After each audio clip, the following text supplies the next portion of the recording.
From cold cases to serial killers, missing persons, and more. 100% he did this. I'd go off in the fantasy world. How much more lucky can you get that you're not on death row? You want to know what we know.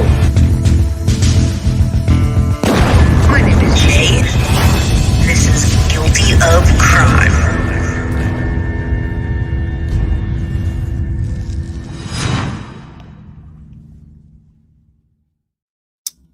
What is up, everybody? Wow, today is a rough case, y'all. Rough case. Hello. Happy Monday. All right, don't forget, hit the like button, everybody. Of course you will. So today we're talking about Chad Doerman, and I think I'm gonna have to say, I've been covering this case, and this is the end. I don't want to bring any more to Chad, any more attention to him. And I want to hear from you what you think. What's up, Jackie B, Melly, Not the Mama, Brian and Jill? How's it going? Happy Monday. Hope everybody's doing well. Wow, I was just watching the Sarah Boone thing, trying to represent herself, and it's very interesting, to say the least. I want to pull this up, however, because I want us to remember these kids, the children. I want to remember not Chad Doerman as the family annihilator, which will go in history, by the way, but Chad Doerman is just another family annihilator. We want to remember the children like we do with Cece, Bella, and Nico, right? Like the Watts family. So I seen a lot of people asking about this case, and then when I said I was covering it, they're like, "Oh, it's hard to watch. I can't watch it because And I saw some of you all in chat. So we have Clayton, Hunter, and Chase, and those are the guys. Those are the kids. Those are the children. Yes, those poor babies are the ones that we want to remember. I'm gonna pull up a picture. I'm actually gonna pull up a. Let's see if I can find it right here. I'm gonna pull them up as I tell you. Hello, Stephanie, blah, blah, blah. Adam Drives Hell and Looney Boone. Yeah, I was watching Looney Boone, and then I hopped on and I said, "Oh, man, my internet's not working." All right, let me pull this up because we're also going to listen to this. We're going to listen to some of the hearing. My hair's crazy. Hold on one second. It's a Monday, y'all. Happy Monday. I hope you all had a good weekend. I am. What's up? Let's see if we see MM Claren here. Petty Mason. Awesome that you got your message. Good for you. Jojo. Wolfpack. Everybody should be here. Bree. All right. So y'all, what do you think about this? Do you think this is justice? We've got, and it's never going to be justice because the children aren't back, but we've got Clayton, 7 years old, Hunter, 4 years old, and Chase, 3 years old, that are never going to come back. Chad's a family annihilator. Okay. So going over this, we're going to do this. We can do some body cam after. I have some body cam I wanted to show you. Melly says, I have so much to say I can't even comment. Yeah, these are the boys that we want to remember. Chad, 32-year-old guy, and we saw him not only sitting there with a gun on the porch, but he also sat there. If you didn't notice, he was smoking a cigarette while he was waiting. Now, he was arrested in Ohio after what we saw before. And I don't know if you want to watch that clip where they walk up to him. And of course, you don't see the boys, but he's sitting on the porch. This was June 15th. And he must have, just not wanted death row. The last time we reported on this, they had kicked the confession out because the police didn't read him his rights. He had asked for a lawyer, and they still kept talking to him anyway. So, he execution styled them, chased one of his sons down, brought him back, and execution style. He was charged with 3 counts of aggravated murder for taking his son's life. Additionally, he pled guilty to 2 counts of felonious assault related to the injuries inflicted upon his former wife and stepdaughter.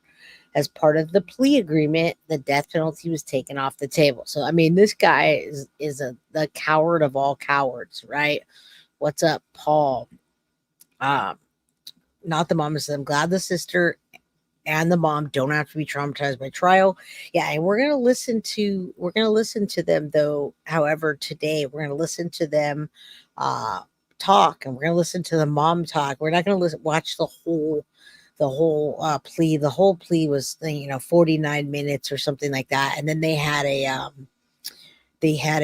what's up, Michelle Diarcos? They had a what was it, presser today, which some people played, but it's just long and drawn out, and it's kind of just I don't know. It's I want to remember the boys, and we're going to hear a lot of gruesome things as it is. So let's get into this, and then we'll watch Chad plead, and then we'll get into some other things, and we'll remember these three beautiful children that are never coming back. Is this justice? I don't know. I guess it saves them from having to go to trial. So Clayton, Hunter, and Chase, let's remember them and listen to what's happening to Chad, and what a coward he is. Was 3 when their father shot and killed them. Today, the final chapter was written in this tragic case. Chad Doerman pleaded guilty to the murders. Local 12's David Winter was in the courtroom and joins us with what the mother and stepsister to those boys are saying about Doerman's plea. David? Yeah, Paula, there's likely not a person in the tri-state who doesn't have burned in their minds the picture of those 3 sweet boys who were shot and killed by their father. Well, now that father is not facing the death penalty, but he will likely die in prison. 33-year-old Chad Doerman showed no emotion from the moment he walked into the courtroom to the moment he heard the judge impose sentence. Mr.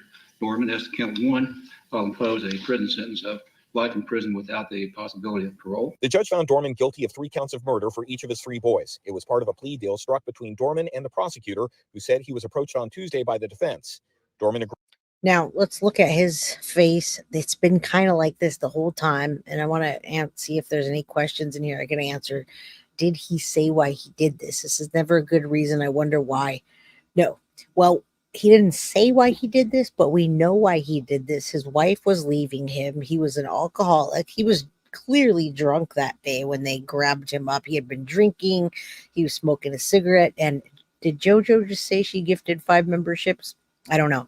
If you did, thank you. Now, he never said why he did it, but we know that he was fighting with his ex-wife. She was going to leave him and take the boys. I believe he was an alcoholic. He said he was sober. Yeah, but we saw that video clearly. Yeah, this crime makes me vape nonstop too. All the crimes do. If we get 100, so we should get 100 likes. We have 113 people in chat. This is a tough case. We're doing it together. What's up, Lily? What's up, Stonefly Blue? Look at this coward. We're going to see him crying many times, and then many times Stoneface. Sunshine says Clayton, Hunter, and Chase, and Monster usually sips his water and says guilty with no emotion. Yeah, we're going to watch that too. We're going to watch him cry. We're going to watch some body cam. We got some things, but the main thing is Clayton, Hunter, and Chase, and this is the end of a chapter. He did it because he didn't want his wife leaving him and taking the boys. Another case of, if I can't have them or you, then you're not going to have them. So if you're going to leave me and you're going to take them, then you don't get them at all. And what's up, Paul? Yes, those poor children. Another family annihilator. I hope his name is forgotten and we remember the boys. Watch his in exchange face. For taking the death penalty off the table, he would accept 3 consecutive life sentences, agree to drop his plea of guilty by reason of insanity. He agrees to never be eligible for parole and not to appeal this decision.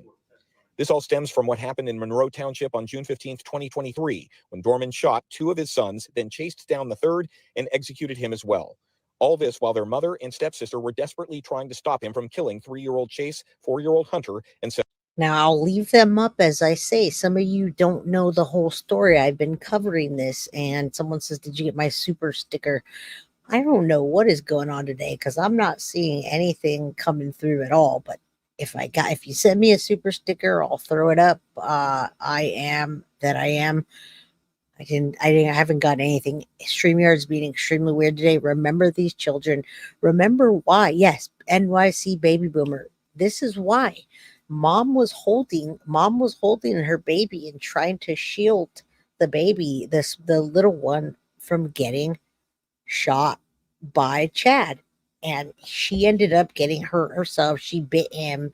She tried it, and she fought as hard as she could, and he still took the 3 boys, did it execution style because he was being selfish.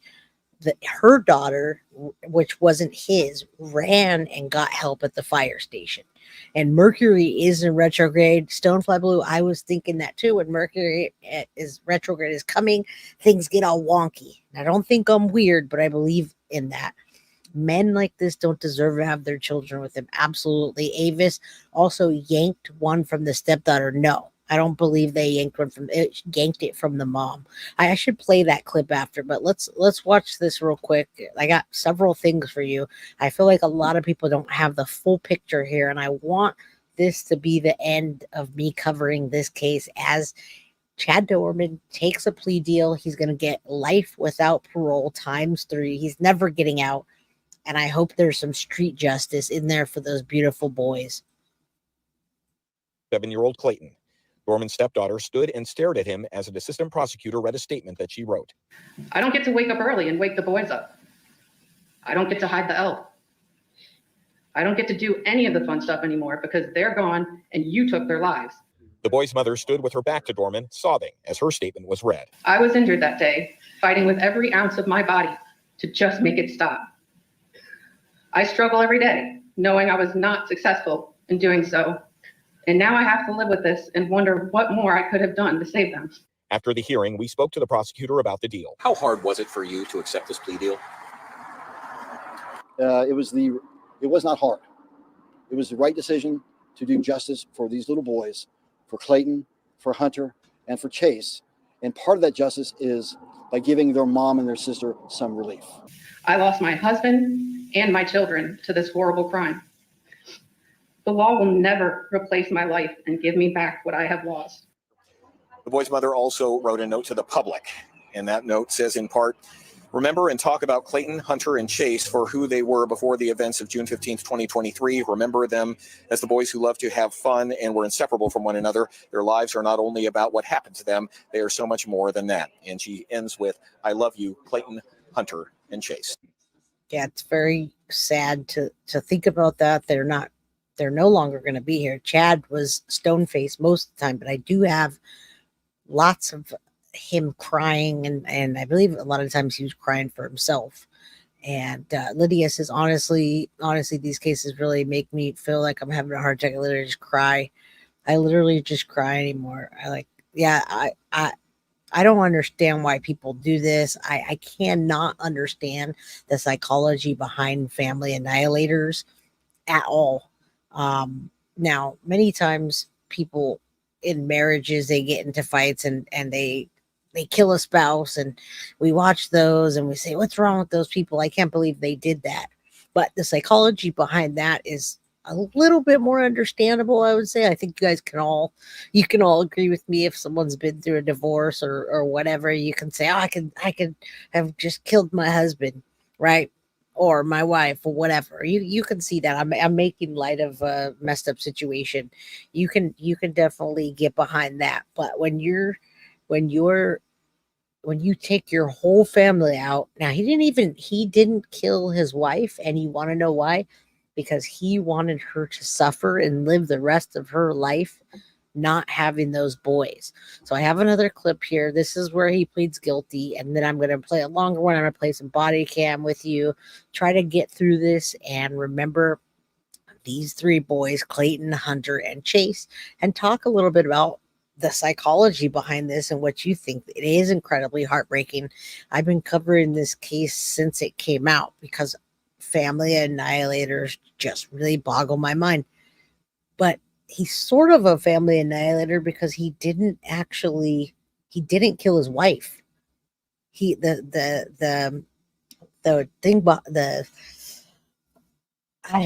got me bogged up. The psychology behind it was to make her live without the boys, which is absolutely devastating. Now let's watch him cry for himself for a minute as he pleads guilty. Every time I see him cry, it's so fake, I feel. what you've done. My life has been something I would never wish upon any family. An assistant prosecutor reading the words of Chad Doerman's stepdaughter in open court. Chad, when you go to bed every single night, I want you to know that when you took those 3 boys' lives away, you took mine and you took my mom's. Then a statement from the 3 boys' mom. I grieve the loss of Clayton, Hunter, and Chase every single day. And I grieve the life that they did not get to live. I miss their laughter, silliness, love, and joy for life. My love for Clayton, Hunter, and Chase will never go away.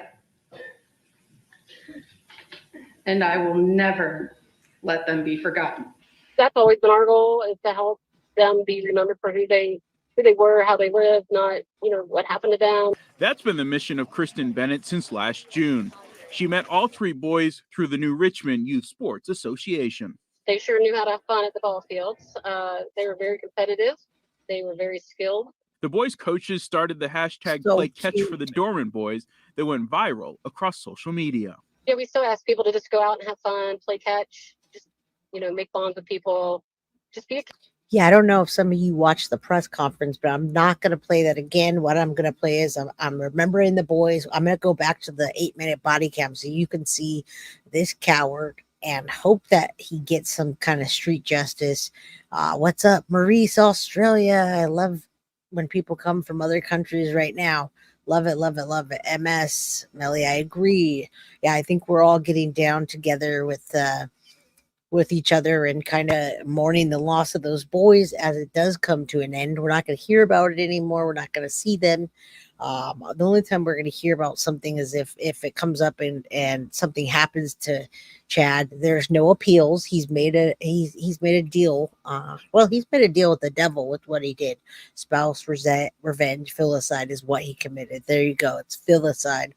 It's not family annihilation, but I do relate it to that when you wipe out your whole family, and I cannot fathom taking your kid's life.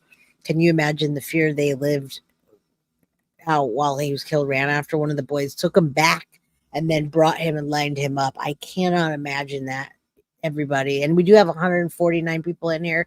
I see everybody in here saying, let's get to 100. Please hit that like button for us. There's a lot of new people in here, and I'd like to get some of you in the membership crew. We try to be the voice for the voiceless. So I know many people say that, but this is actually what we do on this channel. We're here and we pray for people, and we try to help people that no longer can help themselves, including you that have stories to tell. So hit that like if you like our channel, subscribe. Yeah, Chad Doerman is the devil, and we're going to see that in a minute. Let's remember the boys as we get into this and see the finalities of what he's done. Kid again, and please. If you take a video or a picture, if you're on social media, it's like Facebook, just to use hashtag Play Catch for the Doerman boys. Mom and the entire family really enjoys watching and seeing those. People across the community are reacting to the plea agreement. It is. It's horrible. I can't imagine. It's tragic. While continuing to support the family dealing with such tragedy. Everybody just needs to get behind them, be supportive. This makes hopefully life a little easier for them, not having to go through trial, and that's what we're supportive of. And that's what everybody else needs to be supportive of. We may not have all the answers, and we don't need to know all the. And we don't, I think, and I am, I'm sure I'm going to receive that. This stream here is being weird right now, so I'm going to thank you for the super sticker, knowing that you're supporting my channel. And anybody else, if you sent me a super sticker, let me know, and I'll pin it up there and say thank you. All help is appreciated. As we come into this next month, it's going to be a big month. We're in August, and I'm completely back. Hopefully streaming Monday through Friday at 4 o'clock. And we've got lots of members only things coming up. And so in this case, I agree, Gen X, he is the devil. I heard him laughing and admitted he knew before. Yes, I have some of that video. And sorry, I'm trying not to spoil. You're not spoiling anything. There's there's a lot to this case, and it's just something I can't understand. But I do want to mourn the loss with you all that are crying and sad about this case together, and remembering these boys as this wraps up, because we won't hear from him again, hopefully ever. The answers, and if she feels justice been served today, then justice should serve. Hey there, thanks so much. All right. So we're going to stop that. We're going to show this coward. I'm going to bring this on just because I really want to show you where it started. I want to show you how casual he was. I want to show you that I didn't even catch this the first time. He's actually smoking a cigarette, I believe, sitting on the front porch. I'll put it at 1.25. Shooters on the porch. Get him right here. You got him on the porch. Now, everything's blocked out, but again, trigger warning. You guys know what you're getting into with this case. I have other body cam that I haven't showed you on here before. I have another video, 18-minute, that shows some things in court that it's clips of things that we don't have to sit through the whole thing. So yeah, I just want to show you this monster, and for good reason. He's going away for 3 life sentences without a possibility of parole. Last place we've been told. You tell me your hands now. Stand up and walk towards us. Stand up now. It was. Walk towards us. Stand up with your hands up. We know we got a visual in the mail. Not showing his hands, not following commands. Stand up now. I'm not showing hands, we're following commands. His name is Chad Doerman. Doerman. I know, but we can't. You're going first aid, and he's not complying. You know he's a shooter. Shoot him. I can lower this for a second as you watch them walk up. Just imagine them having to go into court and see the autopsies, and that's what they'd have to see if they went to trial with this. They'd have to see autopsies.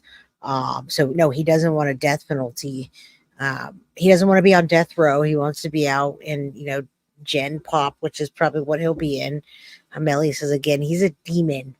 But as a science psych major, I see the whole other side of it, different perspective. I'm in no way saying, no, he shouldn't get any mercy, but the families aren't going to have to go through this. They're not going to have to see the pictures, the autopsies, and go on it to testify, etc. So watch how nonchalant he is. Luckily, everything's blurred out. Stand up! Stand up now! Stand up! Stand the fuck up! Go ahead and fly whenever any of it's going to die. Get your hands up here. Tell me 21.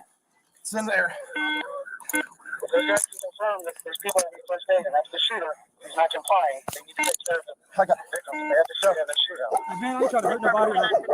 We're completely sober. 63, we're 21. Get the EMS over here. Well, I'd be drugged, but I don't do drugs now. I'm sober. I'm not trying to fight you. 63. Get your butt inside. Gatlin, get your butt inside. We on primary? Now. 29, we got 3 kids down. 3 kids down, Gatlin. 63, we're 21. Have EMS respond over here.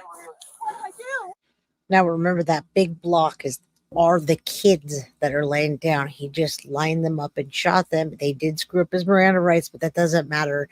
And that's not why he pled guilty. That was not why he pled guilty.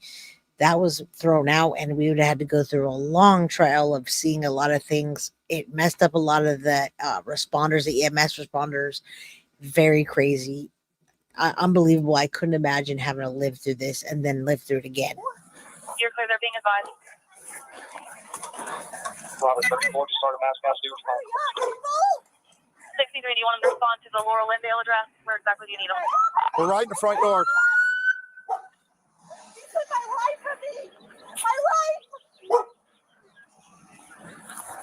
What are you doing, man? Hey, pretty copy all this. Can I roll over? I ain't gonna hurt you. I ain't gonna hurt nobody. You got anything on you? No, I ain't got nothing, man. Phone, that's it. I ain't mad. I ain't nothing. Just make sure that dog don't come out. I don't think he'll bite you. Just don't reach for him and try to grab him, pet him. He won't bite you. What's going on, man? Nothing. Can I stand up? It's kind of uncomfortable. I'm gonna get you here in a second. I ain't second. running away. You can do whatever you want.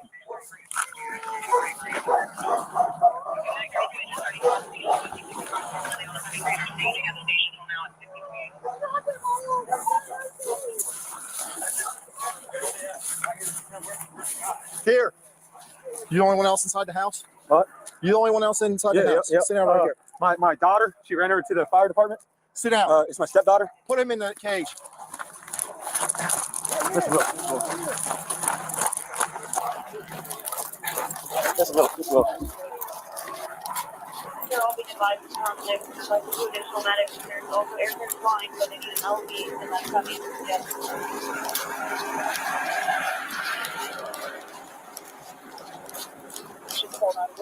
Can you get the wallet out of my back pocket? Shut up, dude. 21. You had the right to remain silent. Fucking use it. What's that? Hey, I don't blame them either. He said you have the right to remain silent. Fucking use it. I don't blame him. I would want to strangle that man. Didn't he kill the grab? No, he did not. He literally, what Jess said, filicide. He wanted to torment that mother until the day that she dies. It will never go away. So prayers and justice, may that be served for the boys. May they rest in peace and not have to have their mom go through this. I think, when we pass, I believe in the spiritual world, and we wouldn't want our folks suffering. Jennifer, thank you for becoming a member. I have a lot of new people I haven't seen today. Terry T, I'm glad you caught alive from Australia. Shout out MS, staying alive and in prison the rest of his life is worse than the death penalty. I agree. Many times the death penalty doesn't even go anywhere. So after this, I'm going to show you some other body cam where he's smiling, and he's just he deserves nothing but the worst in his life for what he did. Yeah, 90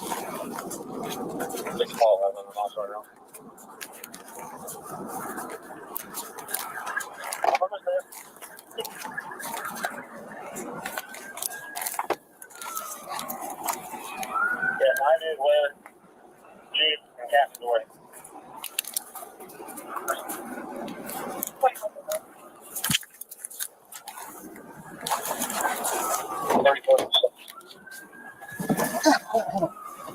The firehouse is advising them that We could probably do, I'm going to lower this while we're watching. I'll talk to you while we play this. We could probably do a background check, and a lot of people are asking the same question. So more than likely, since she was leaving him, he said he was sober. I believe in reading this case that he was abusive, and they're just replaying that. So I'm going to pull up some different body cam. We don't need to watch that again. I don't know why they put that on a loop. If you stop it and pause it, you could actually see that he's got a cigarette and he's sitting there waiting for the police to come. He's such a coward that he didn't want to be hurt himself, folks. He didn't want anything to happen to him. He sat there and said, I'm not going to hurt you. He did that strategically. So yeah, many people are saying yes. I'm saying yes. He was abusive. He was an abusive guy.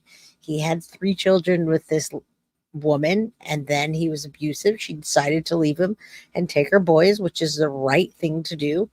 And he did the thing that's unspeakable. So let's watch this guy as he is being booked, how he calmly listens to his indictments and the 21 counts, and just nothing, just like he's just happy as could be. Right there. So right there. Chad Doerman. All right. They're so mad. Charges came out today for you, all right? I'm going to read through these. If you got any questions, give them to me at the end, all right? All right. Looks like count 1, aggravated murder. All right, let's listen to the counts together, and I won't keep pausing it, but Scary Sherry, thank you for the 1999 super chat. Thank you so much all for being here. This is a rough case for me, and I just wanted to finish and wrap it up with you all, because you all are the people that support me and what I do, and we support each other. When you email me or we talk, we all need each other, so we can call them Chode. Thank you, Scary Sherry, and everybody that gifted the memberships. I hope you guys keep coming back and supporting us, and let's support each other. This is on or about June 15, 2023, the county of Clermont did knowingly, purposely, with prior calculation, design, cause of death. Yes. In violation of Ohio Rise Code 290301, aggravated murder, unclassified felony. All right, victim under the age of 13. All right, count 2. Grand jury further finds the president that Chad C. Doerman on or about June 15, 2023, County of Clermont did purposely with prior calculation to design cause of death of violation of Ohio Revised Code 2903.01, aggravated murder. Victim under the age of 13. Count 3, aggravated murder. Chad C. Doerman on or about June 15, 2023 in the County of Clermont did purposely with prior calculation design cause of death of their initials, so I want to read the initials. Violation of Ohio Revised Code He looks bored. 2903.01, aggravated murder, unclassified felony. Victim is under age of 13. Looks like count 4, aggravated murder, 2903.01B section. Chad C. Doerman on or about June 15, 2023.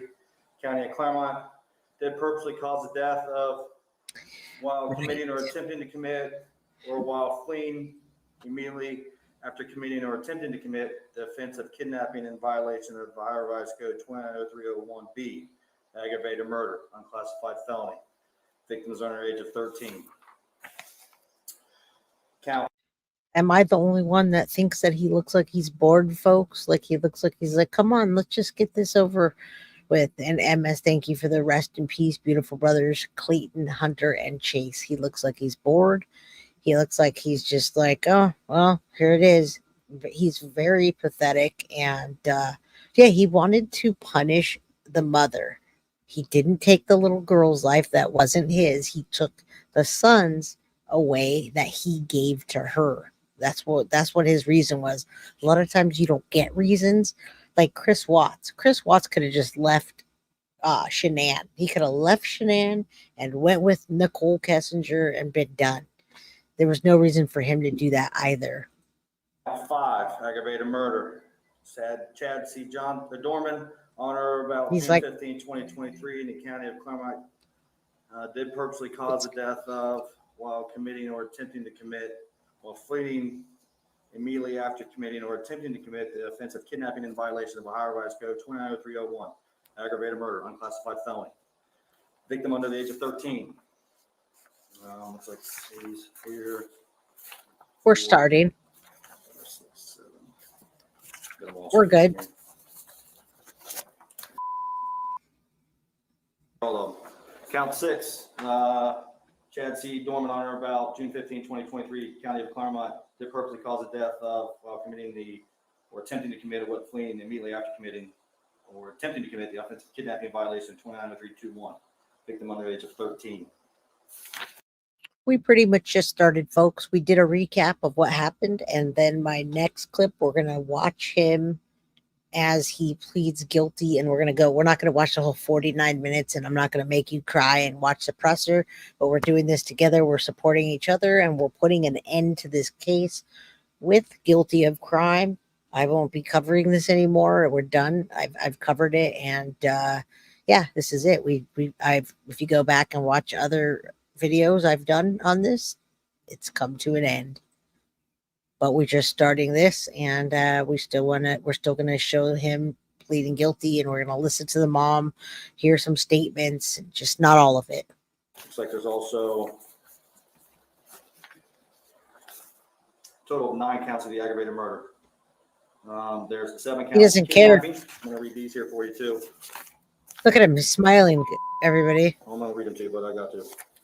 Count 10, kidnapping, F1, specifications. Grand jury further going to present that Chad C. Doerman on or about June 15, 2023 in the County of Clermont did, by force, threat, or deception, remove from the place where he was found or restrained the liberty of him for the purpose of terrorizing or inflicting serious physical harm upon blank or another violation of Revised Code 2905.01, kidnapping to felony of the first degree. The firearm specification on all those counts as well. Count 11. June 15, 2023, the County of Clermont did by force, threat, or deception remove from the place where he or she was found restrained from the liberty of him for purpose of terrorizing or inflicting serious physical harm upon initials or another violation of Ohio Revised Code 2905.01, kidnapping felony of the first degree. Firearm spec. Count 12, kidnapping F1. Grand jury further presents that Chad C. Doerman on about June 15, 2023, County of Clermont did by force, threat, or deception remove from the place where he or she was found from liberty of him or purpose of terrorizing or inflicting physical harm or another in violation of the Revised Code 2905.01, kidnapping. Firearm specification 2941.145. Count 13, kidnapping. June 15, 2023, the County of Clermont did by force, threat, or deception remove the initials from the person who was found restrained. Now, keep in mind, when we get into the next video, they drop a whole bunch of the charges. So the kidnapping's gone. We started out at the beginning and some people missed it, but you're going to see that the charges went way down. And this one, my flavor is actually today, it's called Mexican Mango or Mexico Mango. So it's a Mexican Mango. Yeah, he was on a live watch because when he got sentenced, before that he was saying that he was not in his right mind, but now he's perfectly fine in court. What was it, yesterday? It is actually Mexico Mango. Jojo's laughing. All right, so he was at first, he was trying to claim that he was insane, but he really just didn't care. And the liberty of her for the purpose of terrorizing, inflicting serious physical harm upon or another violation of our virus code, kidnapping felony of the first degree, 2905.01, firearm specification. Count 14 is another kidnapping. Chad Doerman about June 15, 2023, in County of Clermont, did by force or deception remove from the place he was found, or restrain liberty of him for purpose of facilitating the commission of a felony to wit, aggravated murder, 290301, or flight there and after in the violation of revised code 290501, kidnapping the felony of the first degree, firearm specification.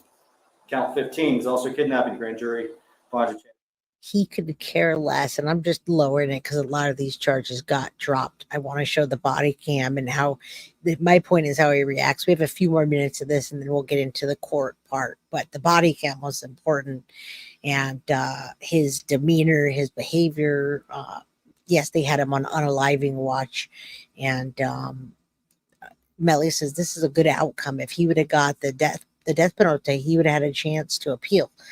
Absolutely. In Ohio, there are a few circumstances where a guilty plea can be appealed, and he could have also, when you do something of that magnitude, you can get somebody to vouch that you had a lapse in, brain lapse, or you snapped. There could have been something. Now he's not going to get that chance to do that.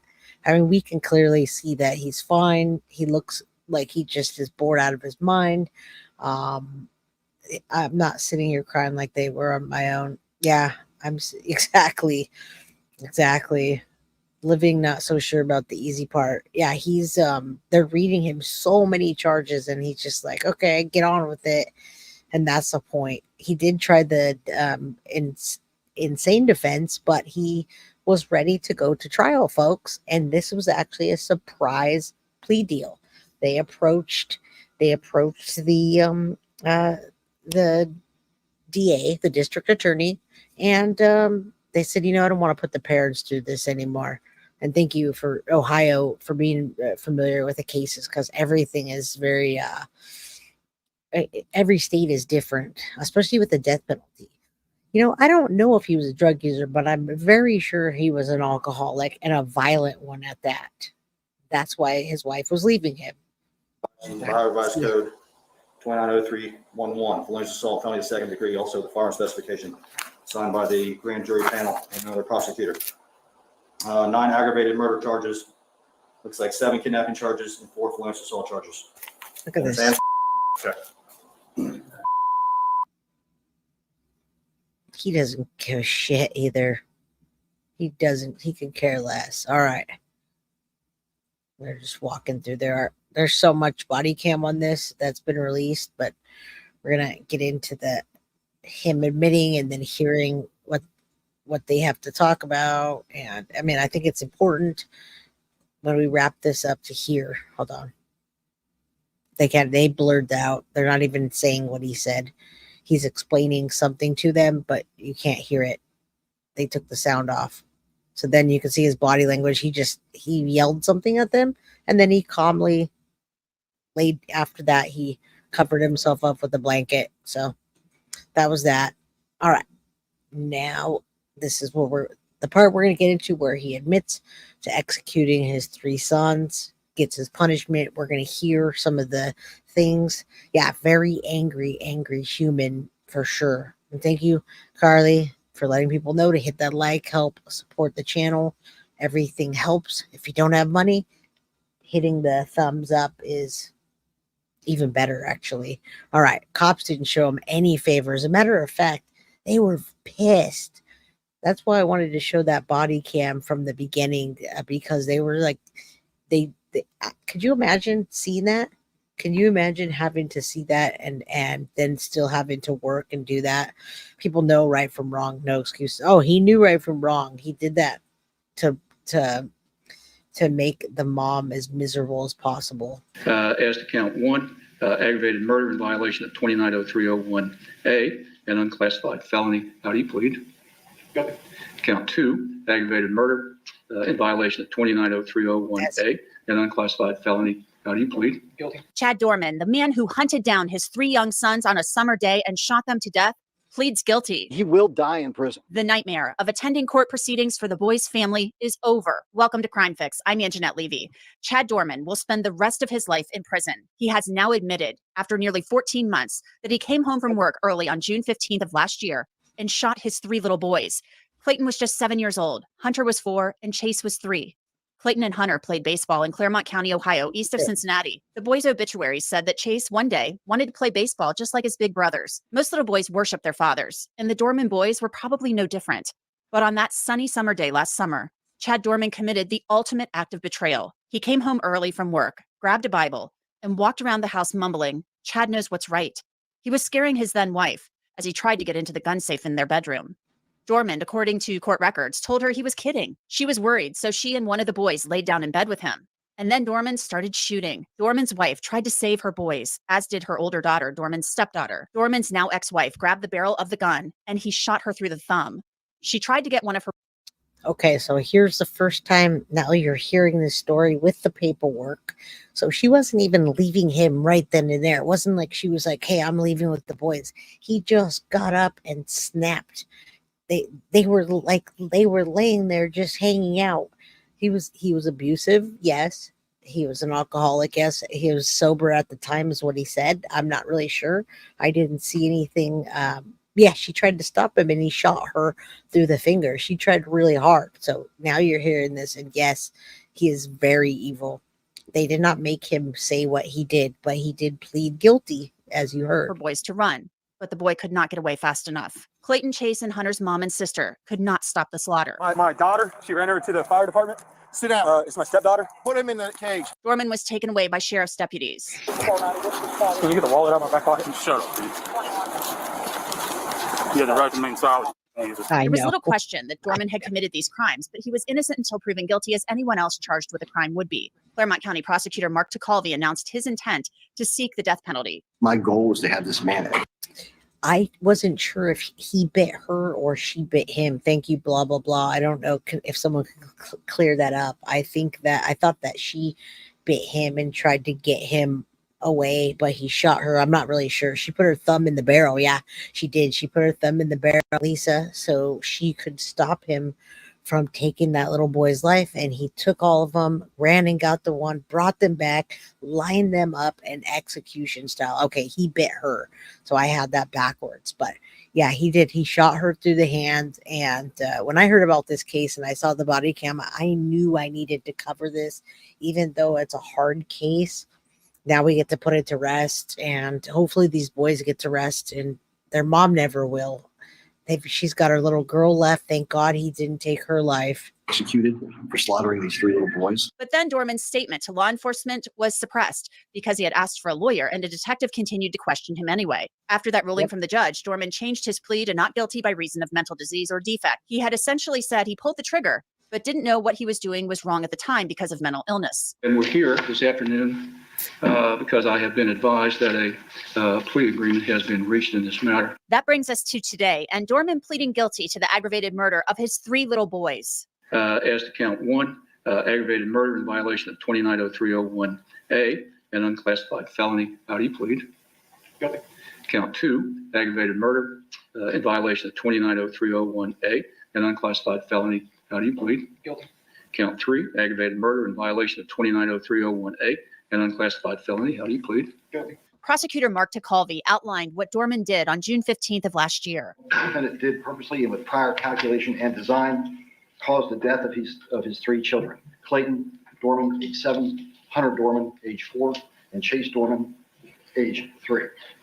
On that date, Judge, June 15, 2023, the defendant returned home early from work and had his family, including his wife, Laura Doerman, with him. All 3 of the boys joined him in the master bedroom for a nap. At some point after lying down with the 4 of them, the defendant got out of bed, opened a gun safe that was next to the bed, removed a Marlin model HC-22 rifle from the gun safe and loaded the magazine. The defendant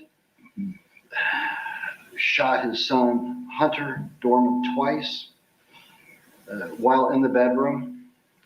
So there was no direct correlation, folks. There was no direct correlation. NYC baby boomer says he reloaded. Of course he reloaded. There were 3 children and he didn't get the first rounds off. Absolutely the devil. If the devil was walking around on this planet, that would be him.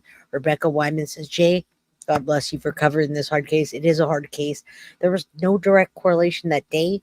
And this is the first time I really understood that. It wasn't like they were fighting or anything was going on. Could you imagine feeling that unsafe in your house, that you go to you're taking a nap with your beautiful little children, your little angels that, I just can't imagine that. Premeditating to be asleep. Yes, thank you for saying that, because they were just doing nothing wrong that day. I'm sure that the wife was tired of his BS, etc. But yeah, and thank you for saying this. I'm no comments that I consider inappropriate will be removed. From now on, people will get timed out that start to say things that are rude to me particularly. So please don't do that. And the 911 call, yeah, that was rough. I heard some people talking about that. And what's up, hot mess? Someone told me it's a keenness. Tell me how to say that. Hey, y'all.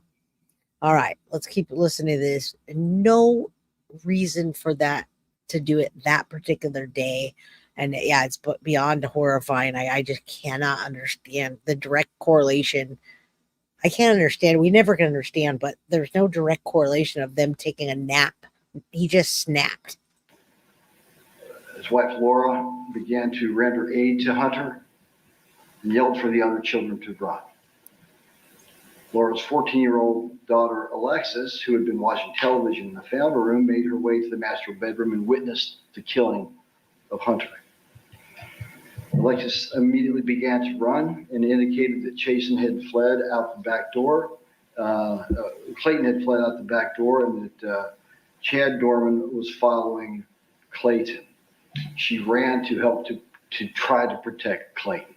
Colby then described what happened outside of the home. The 3 of them go out the back door. Clayton's first, then there's the defendant, and then Alexis. Alexis witnesses the defendant. Yeah, I don't think he snapped either. I think that's the wrong words that I used. What I'm saying is, in his head, he just decided in that moment to do that. I shouldn't have said he snapped. I believe it was premeditated, in my opinion. They laid down. He went and got the guns. It was a perfect time to be able to get all 3 of them. So, but when I say he snapped, I mean in his head, same as Paul. I shouldn't have said it that way. I just mean in that very moment, he decided this is what I'm going to do. Just like Chris Watts did. We live on Watts Island sometimes with Watts the Obsession, and Chris Watts decided at that time, at that moment, and he told the cops, I couldn't let go. I decided it. He had decided the night before when he was at dinner, in my opinion, by his confession, that he was going to do it, and he just couldn't stop. So yes, premeditated, but in that particular moment, yeah, in my opinion, allegedly, right? And Meep, you're right that he was always yelling at the boys. He was very aggressive with his wife. He was, I believe him, in my opinion, he was an abusive man and alcoholic. So that's just my opinion. And chase after Clayton, raised his rifle, fired numerous shots at Clayton as he fled, and saw Clayton fall in the field after he was struck by the gunfire. Alexis then watched as the defendant approached Clayton while he's injured, lying on the ground, defenseless, and saw the defendant put a bullet in Clayton's head, killing him. Tekulve said Laura Doerman then tried to save her baby, 3-year-old Chase. Laura and the defendant struggled over the weapon.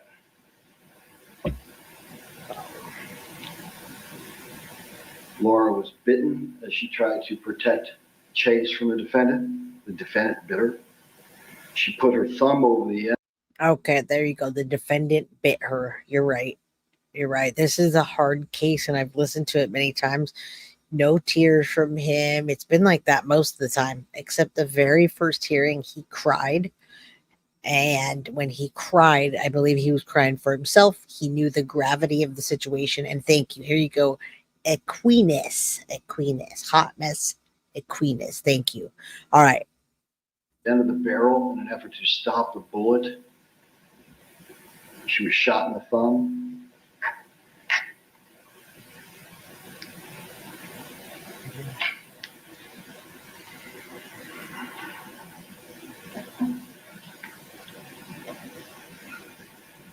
Ultimately, she had to drop Chase. During this point in time, the defendant was able to reload the firearm. He pointed the gun at Chase's head and executed him, one round to his skull. Unfortunately, the world is not always a safe place, and when accidents. All right, so we just heard All that of which they had to reload. He for harming reloaded. both Laura and Alexis. So we heard that he reloaded. He had 21 charges initially. I know somebody on here just asked a little while ago. EQ Wines. Is this how? I love you, Jay Wines. EQ Wines. Hot mess EQ Wines. That's all I'm going to say at EQ Wines. Okay. And Stacy Best says hello from UK. You got to brighten things up a little, laugh a little sometimes, because this is hard to I'm not sure she was warned in any way. I don't think she was warned in any way at all either. And the death penalty is in Ohio, absolutely, but that's why he just took a plea deal. This was a surprise plea deal. They were supposed to go to trial. He was going to be on trial for the death penalty, and he didn't. He did a plea deal instead. He didn't want to go through all that, and Chris tried to hide it. He waited for the cops to get there. So I mean, there's no level that you can say. You can't compare one to the other. I think they're both equally, Chris Watts and him, and every person that takes their children's life, especially anybody's life, but your children, I can't. That is the devil himself. Then Doerman's stepdaughter, Alexis Skeen, came into the courtroom. The judge ordered that she and her mother not be shown on camera. Alexis stared at Doerman as the prosecutor, Laura Barone Allen, read her statement. Ever since what you've done, my life has been something I would never wish upon any family. It is the most heartbreaking and emotional thing anyone could go through. Chad, I miss you, and I miss the boys dearly, and nothing will ever be the same again because of you. Whenever something exciting happens, I always just want to tell you, because I know you would be so proud of me. Good question. Softball to me isn't the same anymore, because that was our sport, and that was the boys' sport. You made me an amazing ball player. And whenever I play softball, there isn't one game. I think he literally is just an evil man, and you cannot justify that. She didn't ask for a divorce. She didn't say that particular day, hey, I'm leaving you. The neighbors did say they heard a lot of yelling and a lot of fighting. I'm sure at some point she said, if you don't stop this, I'm going to leave you. And maybe in his head, he said, you're not going to do that. I'm going to take the boys instead. And because he didn't kill her daughter. He didn't try to kill her daughter. He didn't take her life. He didn't try to take her life. He tried to punish her with those boys. So we don't know what his justification is. Amy 4369. This is very local, just a county over. It's very sad. It's probably never going to go away. The sadness in that community, I can't imagine. She loved them children, but evil possessed him. Right. We don't know. There was no direct correlation out there. So many family annihilators. Yeah, and he didn't take his wife's life or the other daughter. It was like strategically those 3 boys that he gave to her, he took them away. I don't know. I don't think there's any justification ever. Where I don't think about you. And whenever I get a good hit or I learn a new pitch, I always wish I could tell you, because I know you would be so proud of me. And when good things like that happen, it sucks to look on the sideline and not see you be there, and for the boys not to be cheering me on like they always did. And Chad, I still work very hard on my grades, and I was on the honor roll this past year. And I know for a fact, if you were there to see it, you would be so happy for me, because my grades have always been so important to me. Another thing that has impacted me was every single holiday. Waking up on Christmas isn't the same anymore. I don't get excited. I don't even look forward to having presents because it's not the same. I don't get to wake up early and wake the boys up. I don't get to hide the elf. I don't get to do any of the fun stuff anymore because they're gone and you took their lives. And Chad, when you go to bed every single night, I want you to know that when you took those 3 boys' lives away, you took mine and you took my mom's. Chad, I don't think you understand how hard it is to wake up every day and to see my friends and people around me have siblings, and to hear them talk about what they did with their siblings that day, or how much they enjoy having a brother. Because deep down, that hurts me so badly and so emotionally. It actually is really emotional to hear the daughter talk like this and still want his approval and tell him about her accomplishments.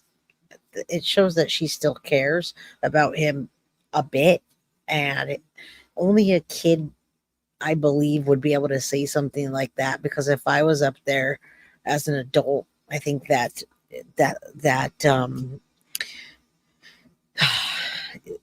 what are kids, whether they're still genuine and they're still, the word that I want to use is not coming to me, but someone will have it for me.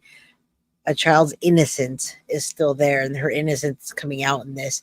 Now, blah, blah, blah. I believe that he did say something like that, but I do think that he was using that as a, for his, for him to say that he snapped and that his mind wasn't right, to plead insanity. He said something was telling him to do this. It makes me wonder as well. But I don't think that's the truth. I think that he told himself to do it and he wanted to punish his wife, and that was it. Because it hurts to know I will never get to experience another day with my 3 brothers. There you go. Or to make any memories anymore, because their innocent lives were taken away so quickly and horribly by their own father. The prosecutor then read the statement of Laura Doerman, Chad Doerman's now ex-wife, the mother of Clayton, Hunter, and Chase, who desperately tried to save her boys' lives. My life was changed forever. My life was ripped away from me and destroyed. Since that day, I have spent every day grieving the loss of my 3 sweet, so very little sons. I grieve the loss of Clayton, Hunter. Now, the mom was reading, as you can tell, the mom was reading the letter for the daughter because they didn't want to put her on the stand. You could zoom in as much as you want. I tried to find any emotion, and this guy is void of emotion except for himself on a few occasions. One occasion being the very first time he was in court, he cried, and that was just because he was in a turtle suit, I believe, in my opinion, and he realized he's going to be in prison forever now. He's done what he did. He's done. And ever since that, you can see his face.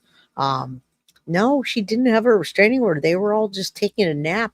And I don't think anything was I don't think there was any particular reasons. Yeah, innocence. That was the word I was looking for. I don't think there was anything to correlate at that very moment. She probably threatened him multiple times. I'm leaving you. I'm taking the boys if this doesn't stop. And he just did it right then and there at that time. He just said, this is a good time. And he planned it. And it probably was premeditated. And Chase every single day.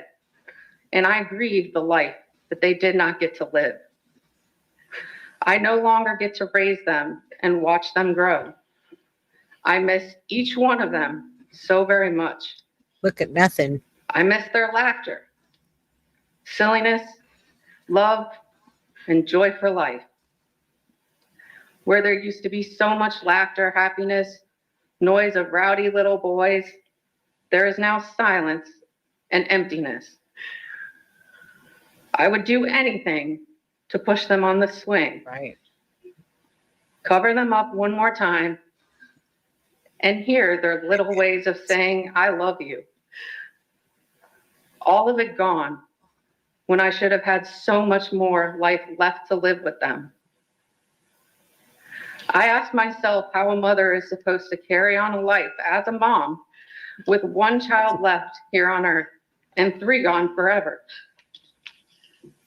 I struggle every day with the will to get up or give up. Life for me is the true pain and suffering. That's a good question, folks. Or blah, blah, blah says, I wonder if they sedated him, if they gave him anything, they put him on any medication or anything. That I'm going to speed up a little. It is very sad, but the way he's so void of any emotion, I wonder if they did. You know, a lot of these prisoners get medication. Yeah, well, the devil is among us, and that shows us right there when we're watching something like this. Jay has hundreds of videos. Check them out. Thanks, Jojo. All right, let's keep watching. Very sad. He showed a little bit of emotion when the daughter's note was being read, but it was just like he blinked. That was it. Now it's nothing. I will never agree to think that any form of punishment could amount to the form of torture and suffering I have to endure each day. They do. They Such do as seeing sometimes. children and seeing siblings together as I watch Alexis be without her brothers and seeing families together. Maybe sedate's the wrong word, Paul, but they do. They absolutely give them medication when they go to court. If you were to watch Taylor Shabusiness or they absolutely, I wouldn't say sedate, but they give them the medication that's prescribed in court. So I think that's just not the right word again. But I wonder if they gave him medication. He has no kind of emotion at all. As I no longer have mine. Having to live a life where I'm visiting the same places I once was with Clayton, Hunter, and Chase all together. Traveling in the car and no longer seeing them in the rearview mirror. This also includes our family home that holds so many memories that I cannot let go of. But now it's just a devastating to face. Again, so empty and quiet. I was injured that day, fighting with every ounce of my body to just make it stop. I struggle every day, knowing I was not successful in doing so. And now I have to live with this and wonder what more I could have done to save them. Laura Doerman has asked that the media not contact her or her family. She wants people to talk about her 3 boys for who they were before they were murdered. In a statement she wrote, remember them as 3 little boys who loved fishing, go-karting, and swimming. Remember. And I'll pause it on them as I say this. Thank you, Amy, I know that you're local and it hurts. Probably it's going to hurt a long time in this area. And this is what I was told too. This is the initial story as I started reporting on this. You're saying they, I'm assuming local people in the town, they say she was divorcing him. And I bet you if we look through paperwork, we could find that she went to a lawyer or something like that. She had got some kind of advisement. Maybe she didn't even file. Maybe he just found out that she talked to a lawyer. And I am saying Chad. And he said, and he wanted to take away everything important to her, AKA his kids that he gave her. So that was my that was my take on this as well. Thank you for clarifying that, Amy. I appreciate that. I believe in my heart of hearts that he did that as well to punish her. Remember them as the little boys who were always at the baseball fields or running around outside. Remember them as the boys who loved to have fun and were inseparable from one another. Their lives are not about what happened to them. They are so much more than that. Doerman's lawyer then spoke on his behalf. With acknowledgement of the pain and the suffering and the fact that these three beautiful boys are gone, Chad would never have done that, except that he was delusional. He was in psychosis when this happened. All three psychologists basically, Dr. Dreyer acknowledged it. They don't agree on whether it qualifies as long enough for serious mental illness or whether he had some appreciation of the legal wrongfulness of what he did. But the fact is, he loved those boys more than anything. And he was ill. He was sick, profoundly sick at the time. There's nothing more he can say at this point except that he's sorry about that. He did it. He acknowledges that. He's taking responsibility for it. He can't bring those boys back to do anything to do it. I think he would wish that he stayed at the little clinic for a little longer than he did. I think he wished that, in hindsight, he signs there before this happened. Tried to power through it. He wouldn't do that again. And until it was too late, he couldn't. He was out of control. Anything further on behalf? No. Mr. Doerman, is there anything you want to say on your own behalf before I impose sentence? Nope. Nope. He says nope. Mr. Doerman, that's count one. I'll impose a prison sentence of life in prison without the possibility of parole. No fine will be imposed. That's count two. It'll be a life prison term without the chance of parole. And count three, it'll be life in prison without the possibility of parole. These three counts and these three sentences will be served consecutively with one another. Prosecutor Tacalvi explained why he agreed to this plea deal after being so adamant early on that he would seek the death penalty against Doerman. The defense approached us Tuesday morning and inquired about life without parole. We brought in Laura the next morning, Wednesday morning, and had a very lengthy discussion with her. I cannot state to any level of significance the inordinate trauma that she has experienced. We have met with her 6 or 8 times, and it is painful to her. It is difficult for my assistant prosecutors, difficult for hardened, seasoned law enforcement, and my position became fairly clear to me throughout this process, and most recently Wednesday when we discussed this plea offer with Laura, that doing anything further would be actually an act of cruelty towards her. We had prepared her to testify. She was ready to testify next week.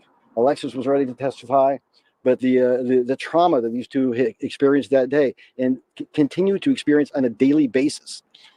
My job, as I saw it this week, was to relieve them of that additional agony. Tacalvi and other people on the prosecution team plan to release more information about the investigation during a press conference on Monday to reveal what he says was going on behind the scenes at the time that the murders occurred. That's it for Crime Fix. I'm Anjanette Levy. Thanks so much for being with me. I'll see you back here next time. Yep. All right, so that we're going to stop that one. And I actually wanted to show you, since there's still 174 people here in chat, and we normally go longer than this. There's actually a really good court TV that talks about Chad Doerman. He's not a dad at all. Someone said a sperm donor that executed his 3 sons, and he avoids the death penalty. They have some good people that are on the show that talk about and discuss why they think he did it, etc. So there's a little bit more information that I want to share with you all. Thank you, Jojo, for gifting the membership. We have 11 new memberships today. Thank you. And soon, I'm hoping to do a couple a month now. So now Chad was sentenced to life. We just saw that. We listened to some of the things in court, but we want to talk a little bit more about why we think he did that. I think we're still trying to figure out why would someone do that? I don't think there's any explanation. He did, I doubt they sedated him. I don't think sedated is the right word. I think just if he was on any medication, we just heard that he was in a clinic before this. So if he was in a clinic, they have to give him so he doesn't have withdrawals. So your opinion's correct. However, if he was in a clinic, which it sounds like he just said he was in a clinic and maybe they let him out early, you withdraw. If you don't have it doesn't matter what they give you, you get withdrawals for antidepressants, etc. So yeah, he knew he wasn't going to get another smoke for a long time. If you pause it, he was actually taking a smoke and waiting for them. So I don't know what he was on. I don't know what they've prescribed him. It would be nice to hear about that, or something, to hear what they did. But it sounds like he had been committed before, or had some kind of mental health problems, and that doesn't mix well with alcohol either when you're violent already. Years for counts 18 and 20, all will be served consecutively. Safe to say he is never leaving the correctional system in the state of Ohio. Joining us tonight, national trial attorney. Big Thank Chase you. Mike, there he is, Michael Jafer. Happy Friday to you, but what a horrible case this is, and what a day in that courtroom.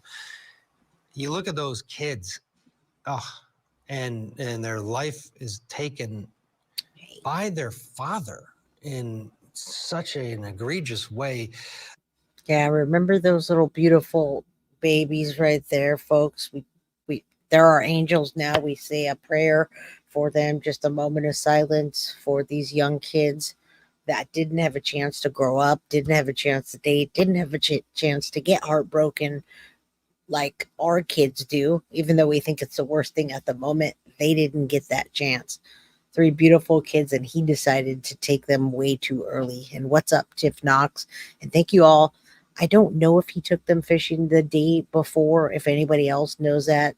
Now this is that would have been way later. What I'm saying is, if he was in a hospital and they had put him on prescription, then they keep him on that prescription. So it's a clue season, so I heard he went to a little clinic but left. It's a walk-in clinic inside pharmacies. No way they could handle his issues for sure. Okay, so there you go. You heard what they said. If they would have kept him longer, it might have been a different. He still tried to use that excuse, even though he took the plea deal, folks. He still tried to use the excuse that he mentally wasn't right. That's why he did it. I don't think evil's an excuse for him to just say, I'm a pure evil man that has no empathy for anybody but myself. Who would say that? I'm sure some people are thinking, of all people, this guy deserves a death penalty. But Mom released a statement today saying that they are absolutely in agreement with the state here for this deal. Your thoughts? You literally just finished my sentence before I even said it. That's exactly what happened. So just so the viewers can see behind the scenes what happens with these types of conversations. When the defense counsel was appointed, the first thing that the defense counsel did was call the prosecutor and say, I got to come talk to you. I'm going to be their attorney. I really don't want to try this case. And the prosecutor would have came back and said, this is so heinous. I also don't want to try the case. But even though it's up to me, I've got to get the consent of the mother first. Let me see if the mother's on board. And then the prosecutor would have called the mother and told the mother, look, I'll do whatever you want me to do. I have a 99% likelihood that I'll get him sentenced to death if you want me to. But we'd be putting you and this community through a trial. Are you okay with me sending him literally into a hole where not only will he never see the light of day again, he literally will not see the sun again. We will also put him on suicide protocol so that he cannot even take his own life and excuse himself from the torment that the jail will give him. I could do that. Which one of those two do you want me to do? And then the mother would have had to tell the prosecutor, you know what, I would rather go through. Now, I wanted you all to know that they were very adamant, and that's why they called it a surprise plea deal. They were very, very adamant that they were going to give this guy the death penalty for what he did. Not only did he rock the community and with the outrage, but the first responders they've had to go through a lot of trauma. The people, the neighbors that came outside and what's up, you are enough, you're late, that's okay, we've got much more to go, what's up, Jamila, good evening. Stacy says, I'm a recovering alcoholic and addict, 8 years clean. Congratulations to you. Congratulations. That is not easy to do. What's up, Gigi? It seems like everybody just rolled in from somewhere. Jay Osborne, you're welcome. Always try to have compassion first, folks. Believe me, compassion goes a long way, and being nice to someone goes a long way. So remember that even when you're in my chat or you're in my comments, passion, compassion, and being nice does go a long way. ruining somebody's day just to be an asshole is not cool, especially when we have to talk about such harsh subjects. So I love you all for being here. Thank you so much. Spirituality and Chanted said, this isn't far from where I live in Ohio. Hello, everyone. Hope you have a blessed day. Just got here. Well, I'm glad you got here. I'm glad you're here. Let's process this together, as this is a finality to this case. We hope we don't hear from this monster again, this evil, evil monster. Rest in peace, these 3 beautiful souls that didn't have a chance to live. Door number 2. If I'm not going to die and be released from this pain, I don't want him to die and be released from the pain. Put him on suicide protocol, put him in jail for the rest of his life. But it wasn't done yet, Ted. Because after those 2 bodies agreed, the state of Ohio through the prosecutor and the family through the mother, a 3rd body had to agree, and that's the court through the judge. That judge could have thrown up that deal. But the fact that even the judge went forward without even having taken under advisement, that shows you that that entire community did not want to go through that case. Everybody made the right decision. And so that's why you had this plea, and that's why the judge accepted it. Yeah, and you never know with a death case as well. You can go through all of that, force the families to go through it. Laura Doerman, is the wife, and she has a daughter who's also involved in this. At the end of the day, the jury could easily come back and say no to the death penalty, because it is so difficult to impose. And they could have said no. And you're right, Chad did bite Lori. I had that backwards. I thought it was backwards, but we played it and they said that. So no. He bit her. He had a lot of charges at first, and they dropped them all down. They all decided it'd be better just to have him in prison forever. Oppose the death penalty, and the defense would have been vigorous, bringing up a mental episode. We already saw indications of that going in. We're going to talk about this a little later in the hour with a professional, but in your experience, what's life going to look like for him in prison? He's going to be on suicide protocol probably for the rest of his life. He's going to be in solitary confinement. They're going to send him to a maximum security prison. He's going to be. So when you visit a prison, there are the inmates that have privileges. They can go to the vending machine. They can have family visit them. He's not going to be in that. He's going to be in a level 5 maximum security prison. He's not going to have any privileges. He's going to be in shackles for the rest of his life, because there's nothing more egregious. Now, he will receive treatment, and there will also be many universities, I think at least 1 or 2 universities, that will want to study his mind in order to see if they can come up with a reason to prevent this from happening in the future, right? If you could get into the mind of an individual like this and see how black and dark the hole is, perhaps you could get mental health treatment for people in the future, because this is not the last time this is going to happen. It's not the first time that can happen. So I'm actually glad to hear about this, and I'm glad to hear about it with you, that they're going to have him in maximum security, and it's going to be very similar to what you would be if you were on death row in solitary confinement by himself.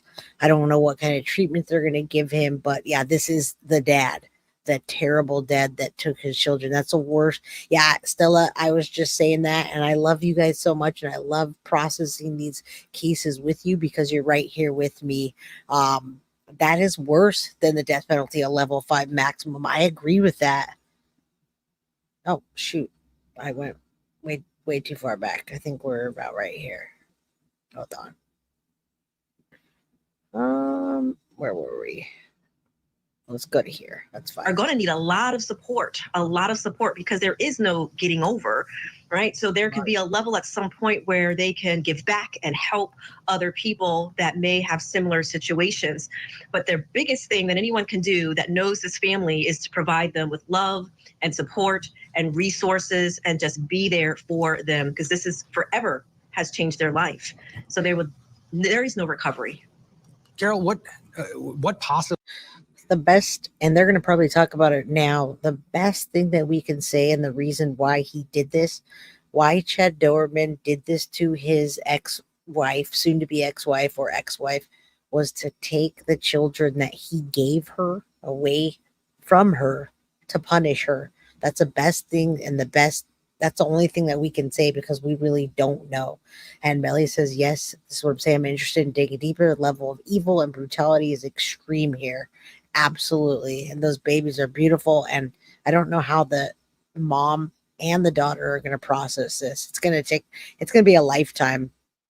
They're never going to get over this. Probably could have happened here. There had to have been signs, warning signs, or no? Do people snap? Well, I think that he was definitely mentally ill. The standard of he originally tried to get, first he pled not guilty, then he wanted to be not guilty by reason of insanity, and they were going to go for a severe mental illness hearing on Monday. And I don't know why they didn't go through with that.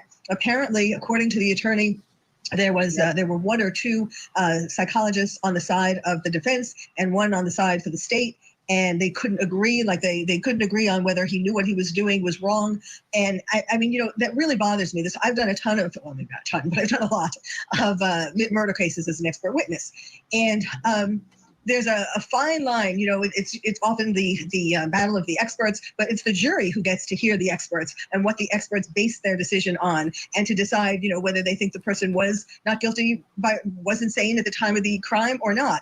This leaves me very uncomfortable with, we don't really know, what they were basing up on in apparently in Ohio, and they need to be either schizophrenic, schizoaffective, or delusional disorder, or bipolar. And I think he would have fit into one of those categories. All right, we need a break. You guys are going to stay with us. We will be back. We're going to hear the victim impact statements. All right,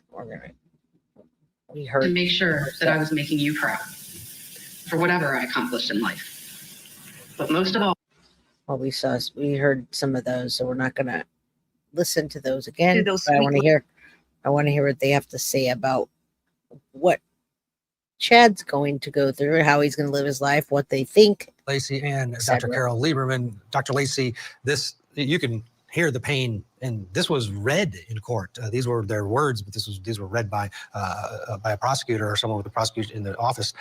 What did you hear there? I heard that there was a life, that the mom and the stepdaughter talked about their attachment, their family life, their memories. I mean, all of the things that got ripped from them, and living those memories and the emptiness. That's kind of what I was getting at earlier when I said snapped or triggered. Something triggered him, or he snapped that particular day for a particular reason. It could have been from the week before, or a month before, or it could have been a day before, and maybe the wife had called the lawyer and he saw a lawyer's number and he said, you know what, they're taking a nap, it's the best time right now, I'm going to go to the gun safe and I'm going to do this. But something made him do it at that very time, whether it was the devil, whether it was just him being crazy, whether it was him taking a shot. I don't know what it was, but triggered, snapped, all of that, whether it was premeditated or not, he did it. And there's a reason for it, but we definitely know that he did it. He did it. And I think it's just pure evil. And yes, Jamie, I am back in my house. Thank you. All right. He started thinking about that, blah, blah, blah, said about this since October. And thank you, Gigi, for the $4.99 super chat. May those boys rest in peace. They're beautiful angels now. They're with Maddie and all of our other cases that we cover, that these children and people no longer have voices. We do cover a lot of children on this channel, and it's rough. So thank you for being here with me. And the void that they feel, and the trauma that they have to replay in their mind over and over and over again, the devastating effect that they've seen firsthand, what happened to those sweet little boys. But you also heard in the stepdaughters that she was attached to him as her father. She has good memories, that he almost had like what we would consider the split self, that he had this part of him that was very engaged, that she felt very important, and they had a normal family life from what they were describing. So the dichotomous nature that occurred, it's going to take some time, a long time, to really make some sense on how they can move forward in their life. But I did hear that there was some normacy to their family life, and there's a split nature where their life is forever changed. Yeah, Carolyn, she was still talking about, wanting to impress him with her grades. There wasn't the, anger that you might think would pour out of there. What were your takeaways? Yes, I mean, it really did show such a difference, such a contrast. The father that they described wasn't the father who would do this. They talked about such family moments, like Norman Rockwell paintings, really wholesome. And the daughter said that she would never forgive him, but she wouldn't hate him. There was such warmth there. Of course, they're furious, and of course, it was tragic. And I mean, it's just so a really emotional, kind of dramatic kind of crime and horror to this family. But I keep thinking that I'm not saying that he should have gotten out or anything like that, but they should have gone to this SMI hearing and had a chance to talk about his mental illness. I mean, that's the thing. There was some kind of a break, whether it was schizophrenic break, bipolar, I don't know, but something happened. Like supposedly he was planning this since October, but you could take that, well, you see, this was premeditated, but it seems like he was really wrestling with himself since October, whether he should do this. And he had a feeling like he was being told, he talked about the Bible, that in the Bible, it tells you to kill your first son first, and then your second, and then your third, and then actually your wife is supposed to be first. I mean, he was following these religious, delusional kinds of ideas. And he said lots of things that showed some kind of mental illness. He said, for example, I mean, of course, when he was walking around before he shot them, and he said, Chad knows what's right, holding a Bible. So that was saying something, that he was believing something, that he was doing something right according to the way he interpreted the Bible. And then when he was asking for a lawyer, and he asked for Keith Doerman, his father, and Ruby Franklin, who he said was a CIA agent. And then he was saying, what did I do? And where's the cameras? I mean, so many. Does anyone remember or know about the Anthony Toad case? TOTD, Anthony Toad. He did that to his family, and he also used religion. He gave his children a bunch of what is it, like antihistamines, the drowsy medication you use for allergies, like allergy medication. Anyway, yeah, is that what he's claiming? He was claiming that at first, and that's why he took a plea deal. He was trying to go for the insanity plea and not get the death penalty. Now I'm recalling the Anthony TODT Benadryl, Anthony Toad case, because they used a ton of Benadryl, and then he said that his wife did it with him, and they had this whole plan to be with God together. And that case is outrageous, and it reminds me of some of the things that he's saying here are the same things that Anthony went to trial, and he freaking testified. He went on the stand and testified about those things. Yeah, Andrea Yates, same thing. I mean, I don't know if it's a psychotic break and they think that, and the psychotic break makes them think that it's a spiritual thing that they need to do, or if it's an excuse. I'm not really sure.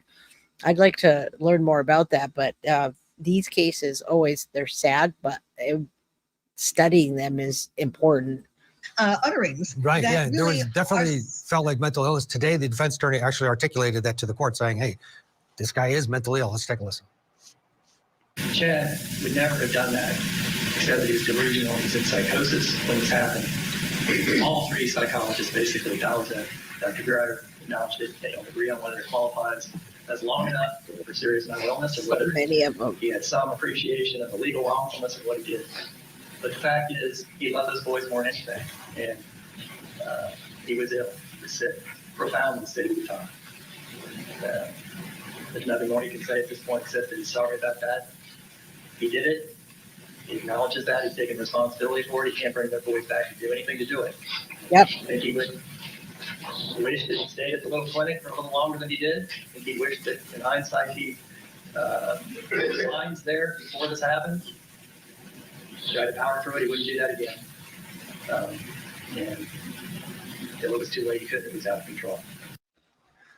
Dr. Lacey, what do you take from that? And when you add in the victim impact statements, there does seem to be a universal acknowledgement that he is suffering from mental illness. Well, I would say there's no doubt that a father who would take the life of his 3 young children, that waking them up out of their sleep and would hunt one down, that we would know that there's something not right here. We know that this is not normal. So when we kind of bring that into the picture, level of psychosis or mental health issues, mental illness, we would want to understand his mind so that we can help prevent and educate something like this from happening in the future. So when we look at it universally, we do want to take these things into consideration so we can learn from them and prevent this tragedy from happening to other families in the future. Yeah, and Carol's. Yeah, other families in the future, folks, and that's why I bring that up. family annihilators, even though this is filicide, technically, it sounded like he was going to also take the wife's life and he decided against it. But if he would have taken her and the daughter, that would have been a family annihilation. Anthony Tote was in Celebration, Florida. It was really hard to get a house there. You're right by Disney World. There's a lot of things you had to go through. The family was a big family. They were supposedly religious. He had a whole other house elsewhere, and he had ended up cheating on the wife. She didn't know he had another life, and then he talked her into taking her own life. Anyway, it was a family annihilation. He tried to take his own life, and he didn't, and so he ended up in court. So I'd like to cover that at some point, because all of these cases are so similar. It just makes me wonder why it's so similar. At this point, it's almost too bad that portion of the process didn't go through with so that everybody could see what was going on and mentally, and then hear the experts what they believe. Because if someone's living with someone who is going through this, that prevention, and knowing what to do is the key here. Thank you very much, Dr. Carol Lieberman, Dr. Janie Lacey. Coming up after the break, Chad Doerman will spend the rest of his natural life behind bars. What is that going to look like? Yeah, what is that going? Oh, I like this guy. But what is that going to look like? He's going to tell us, because he's been in there before. What is his life going to be like? Let's bring in our expert joining us, founder of Wall Street Prison Consulting. Larry Levine is with us. Larry, this is an interesting case because he's not like a child molester. He's got some mental illness. He killed his own kids. It doesn't matter. It I doesn't? listened to his guilty pleas, and he sounds normal. He doesn't sound like he's crazy. I was on Con Air. That's the prison plane, and I was chained up next to a serial killer for like five hours, and this guy seemed as normal as you or I. But once you get inside, and remember, he's sitting in a county jail right now. He's probably locked down a lot. When you get into a real prison, it's kind of like a social experience, because you're living around people and you're getting out. People hate, they hate rats, they hate informants, and they hate people that play with kids. So it doesn't matter if he's a child molester and somebody in there. I mean, he may go over to, the Ohio State Penitentiary in Youngstown, maybe Southern Ohio Correctional, which is a maximum, in Lucasville, maybe Mansfield, which is closed custody. You're going to have a lot of people in there that are violent offenders like him, and you're going to have some gang members. Now, just imagine you're in prison, you're never getting out. Okay, I'm not talking about him. I'm talking about the people that are in there with him. And some kid is going to come along, probably a gang member, and they're going to take maybe a toothbrush, a piece of glass. They'll break some steel off a bunk. I mean, I was at 11 different prisons. When there was a riot, I saw people digging weapons up from the ground. What I see is somebody sticking this guy. And I mean, how old is he?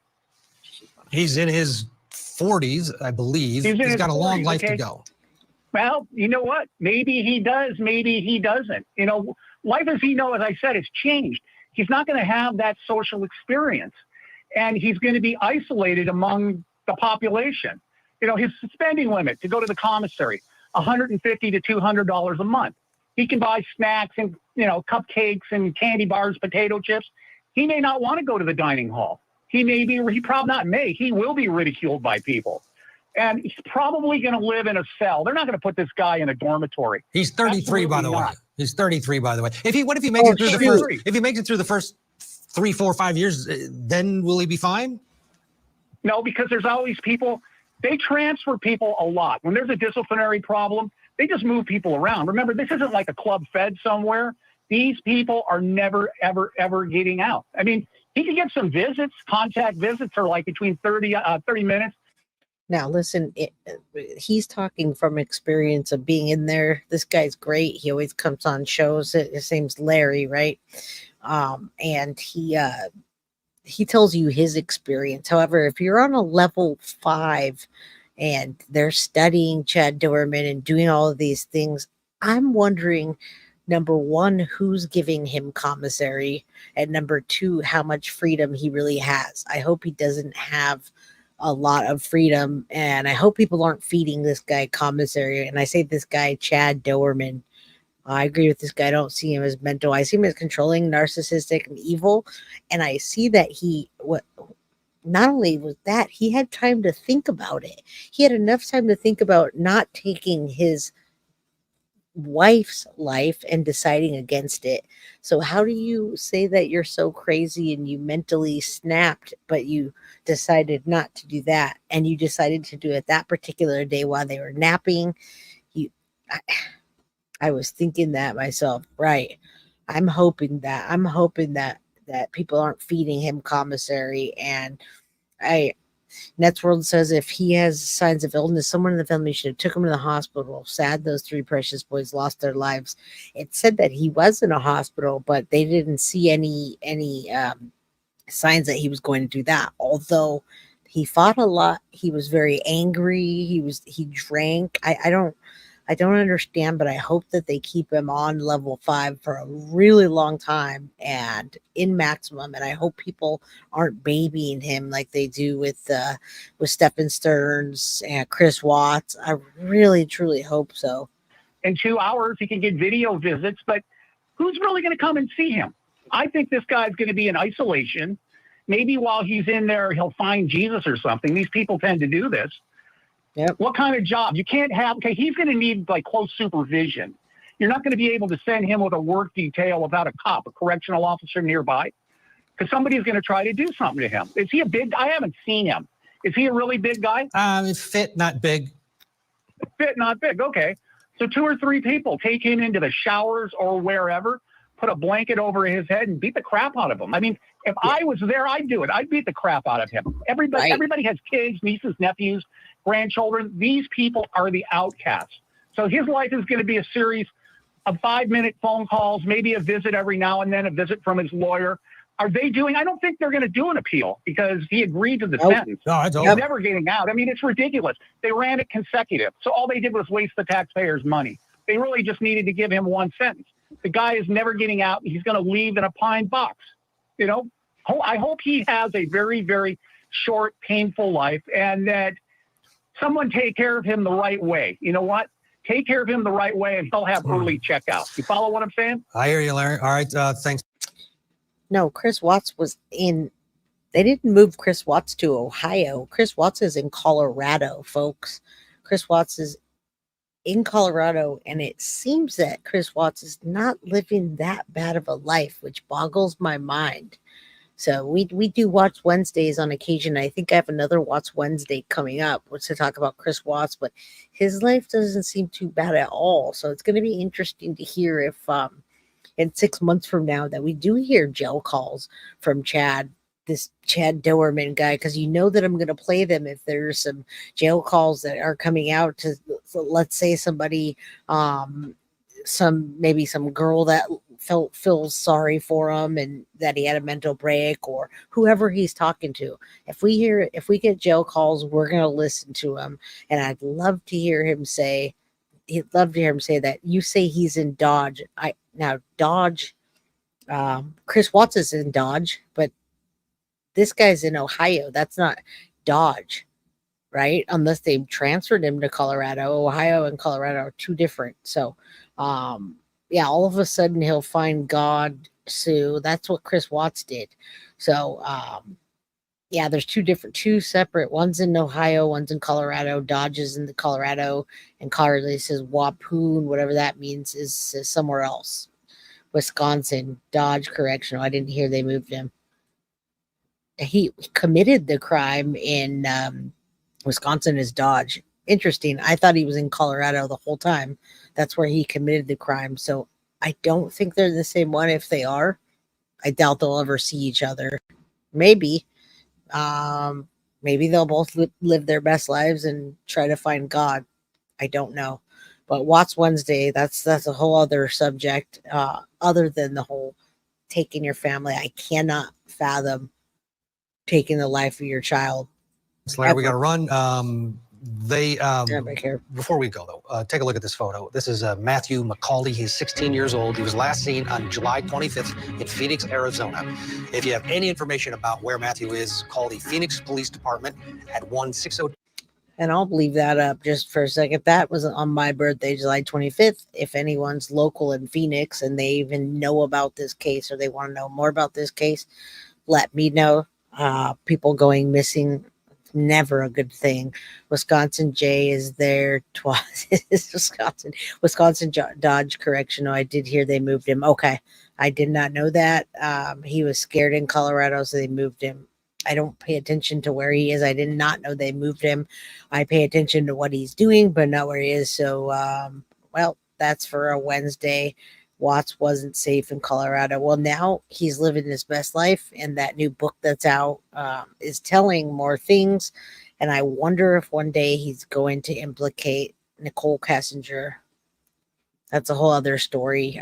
They may try to find God, but don't mean God will want them, right? Them repenting and just because somebody did something and they think they found God or a semblance of God, whatever they think it is, may not be. I don't know. I'm, I believe in a higher power, and I do a higher power. I try to do the work of a higher power, and I try to follow the right things to do. So as far as those evil people go, I cannot tell you. Thank you, Rosie. It's okay that you didn't join earlier. You can be part of the rewatch crew. If you guys would do me a favor and hit the like button on your way out. You guys can also leave comments, questions, help get me in the algorithm. We want to get me to 20,000, and we're coming up fast on 20,000. If you guys love the mods and you love my content and you like the way I present the cases, then let's get the community to grow and get us to 20,000. We'll do buy me a coffee for our lovely, fantastic moderators that always keep the community nice and healthy. And we are going to start getting a little bit stricter, folks, on people coming in to chat and just saying rude things. There's just no reason for it. Thank you, Shirley Scoville. Love your content. I'm okay with somebody combating what I say, but I will say right now at the end of this video that it's disrespectful to be disrespectful when I'm presenting content about, missing persons, cold cases, people that have lost their lives, to come in and be disrespectful. It says, thank you, love you all. We love you too. And thank you, I am that I am. It's very disrespectful. I was covering sentence for Christopher Greger last Friday, and somebody just wanted to spout off with something. They should have just been timed out, telling me about Bree, and she wanted the interview, and she wanted to. We had planned it with the family. So yes, I love the mods, but I think we're going to get a little bit stricter here, and you're going to get timed out if you want to be rude while I'm presenting cases, especially like this. Chad is gaining weight. Yeah, he is gaining weight. I hope he gains a whole bunch of weight and lives a miserable life. And Carrie says, Jay, are you doing Lauren on Thursday? Would I miss it for the world, Carrie? Did that answer your question? Absolutely not. I wouldn't miss it for the world. We're going to get through that series. We're doing a 10 or 11 part series on Lauren DeMolo. Jamila says, yes, Jay, oh my God, hope your birthday was amazing. I had an amazing birthday. Brenda P says, you're great. Thank you. Control Freak sound right. Victim blaming. Yeah, if you could get the email together, that helps me so very much. My daughter starts school this week. Who else is on the school train? My daughter starts 4th grade this week, y'all. And keep in mind, my videos are time-stamped. The lovely Bree time-stamps for me. So if you don't want to hear all this stuff at the end, you could just click out of this. You can watch the parts that you want to watch, and the things that you don't want. You don't have to come in my chat or go onto my comments and leave stupid comments like stop babbling. It's my channel. Let's be real. This is my channel. I'm running it, and I'm doing the best that I can. So if you're going to leave stupid comments, I'm just going to kick you out. I'm kind of getting tired of putting my energy into nonsense. So Spirituality Enchanted says, you're a rock star. If they have something to say negative, then they're not worth your look. You're awesome, and we all know that. Well, thank you. I try to stay humble with what I do. We're presenting cases where people lost their lives, missing. We're trying to, do good things here, and there's just no reason for any disrespect. Yes, yay to 4th grade. My amazing, beautiful daughter is going to be in 4th grade. I cannot believe that. That's ridiculous for anybody rude. And they have been Stella. They actually have been Jamila. My daughter starts school tomorrow. What grade, Jamila? It's so exciting. My daughter starts on Thursday. You know what she wanted for her shoes? She wanted Adidas. She wanted pink Adidas with black stripes. And the closest I could get was pink Adidas with dark gray stripes. So I got her the black and she wanted black and pink everything, black and pink backpack, etc., etc. And thank you, Carly, Miss Carly. Sometimes I do babble, but most of the time, if you actually listen to what I'm saying, it means something. I'm not babbling. I just talk really fast. Thank you all. I love each and every single one of you for everything you do. Carrie says I'm going to go look up the docs and see if the Joker has brain damage results yet. Yeah. Oh, God. Wade Wilson needs to go away, folks. I don't know if you've heard any of those calls. Absolutely ridiculous. And yes, Reese, Adidas are the best. And black and pink. She just wants black and pink, folks. Black and pink. Right? My little angel. Jamila, 10th grade. You don't look like you look like you're in 12th grade. And she wanted Under Armour shoes, black and white. That's cute. I am that I am. You've been in touch with Bree since the first time she was on. People need to mind the P's and Q's right. All right, y'all. I love you all. Thank you for coming and being here today with this heavy, heavy case. Hopefully it's the end of it for a while. It's a Monday. It's been a long Monday. School starts Thursday. I love every single one of you. Tiff, I love that you say that. Don't feed the losers your energy, Jay. And I absolutely try not to. And that's why I'm getting stricter with my moderator, Sweetie. I love you too. I'm getting stricter so I don't have to see it. The mods could just time you out. Melly, beautiful, beautiful Melly. I love you. I love every single one of you. Such a hard case today. And I just want to put out the love for you all. Very specific needs for 4th grade. Yeah, right? That's what I think too. Very, very specific.